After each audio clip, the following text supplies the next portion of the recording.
ఉద్యోగులు ఉద్యమాలు చేసేటటువంటి కార్యక్రమం స్టార్ట్ అయింది. మొన్న టీచర్లు ఉద్యమం చేశారు విజయవాడలో. ఆహ్, ఏది కొత్త పీఆర్సీ వెయ్యాలని జెప్పేసి. తర్వాతన సచివాలయ ఉద్యోగులు నిరసనకి రెడీ అయితే ఆపేసిన సందర్భం. వాళ్ళనైతే బెదరేసి కంట్రోల్‌లో బెడుతున్నారు.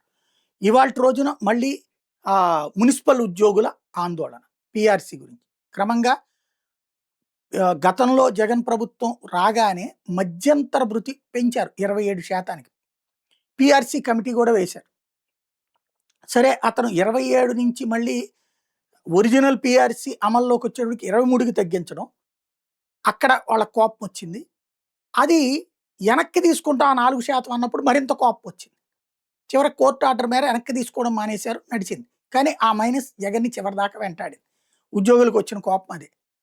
అలాగే పీఆర్సీ వేస్తే కూడా ఈ ప్రభుత్వం వచ్చాక పీఆర్సీ కమిషన్ రద్దు చేసింది. కొత్త పీఆర్సీ కమిషన్ ఇప్పటికేయలేదు. 20 నెలలయిపోయింది. ఇప్పుడేయడం బిగిన్ అది రిపోర్ట్ ఇచ్చి ఇదంతా ఏయడం 2 ఏళ్ళు అవుతుంది. అంటే పెంపులు లేవు. అట్లాగే ఆహ్, మధ్యంతర భృతి లేదు. జగన్ రాగానే ఇచ్చాడు మధ్యంతర భృతి. అది లేదు. ఇప్పుడు అది ఉద్యోగులు క్వెషన్ చేస్తున్నటువంటిది. క్రమంగా ఉద్యమాలు ముదురుతున్నాయి.